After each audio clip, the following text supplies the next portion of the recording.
I'm sorry you have to see me like this. It's just, I've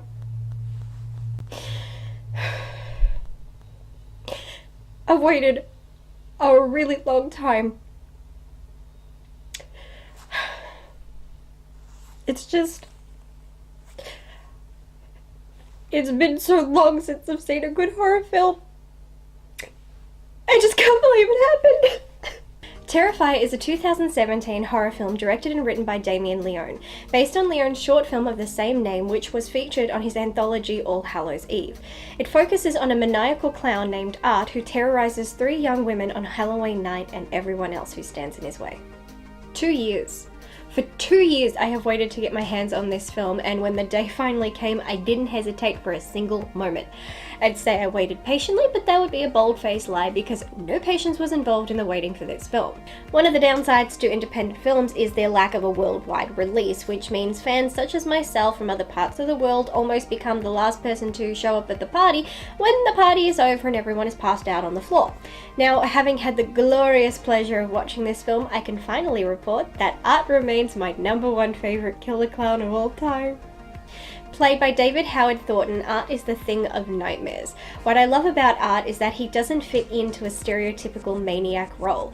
Aspects of him appear supernatural, while others make him appear human, and the combination of the two is incredibly unnerving.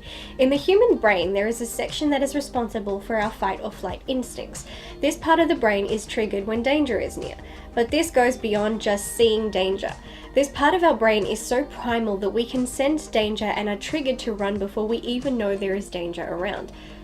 Why am I saying all this? Well, it's because the very nature of Art and how he conducts himself is that he triggers this danger warning in your brain effortlessly. The makeup alone would send you running for the hills, but that's not what does it. It's said even some people get this danger warning around people with psychopathic tendencies, while Art is psychopathic tendencies on crack. At first glance, Art appears whimsical, fun-loving, and through his silence can almost come off as soft and gentle. I believe it's these qualities that allow him to really sell the title of this film, Terrifier. That's what he is and what he does. He induces overwhelming doses of terror in his victims before butchering them in the most gruesome way possible. Don't ever ask what his idea of a fun time is, or you might find yourself on the receiving end. The combination of his buoyant personality juxtaposed with his depraved love of mutilation, all delivered with a silent performance, makes Art something unlike anything else out there. It's an unforgettable performance that forever sears the character into the viewer's mind. Leone knows exactly what he's doing and he delivers it to the fullest. Terrifier knows what it is and what it's doing and never apologizes for it. I have, for many a horror film, criticized their overuse of gore that serves no purpose. The difference between this and those is those films are trying to sell me a story but neglect their story to throw pointless gore in my face. Terrifier isn't trying to sell me anything. You go in knowing this is going to be a subtext-free bloodbath of epic proportions. At times it's confronting, but you just can't look away. The fact it is so unapologetic makes you stay glued to the screen, and I absolutely love that in not trying to teach me or tell me anything, it still was able to make me feel something. Now that's brilliant. I love how dark and gritty and dirty the style of the film is. Sure, it could have tried to look more clean and neat and tidy, but then it would not have worked for the film at all. The style reflects the film itself, and the two need each other for the film to balance out. I love that this film shares some minor parallels with Leone's anthology All Hallows Eve, and I love that he recast Katie Maguire in this film, even if in a new role, because for me it feels like paying homage to where I first got hooked on Art. I must admit that during the last 20 minutes of the film, I did feel it start to drag on. The victims were feeling a bit more sporadic, and it didn't feel like Art was really taking his time to terrify his victims like he usually does. It almost felt as though he was just doing it because he had nothing else to do, which was a tad disappointing. It was also during the last 20 minutes that our last remaining female victim's performance was rather low in quality, which was a shame because up until this moment I was loving and surprised by how good the performances in this film were. Commonly with lower budget films, the acting isn't that great, but I felt this was top notch, at least until this one moment.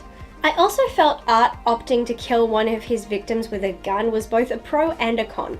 On one hand, I loved how unexpected it was, but on the other hand, I was disappointed because it seemed he was getting things over with too quickly, and I'm more used to him dragging out his kills and really terrorizing his victims.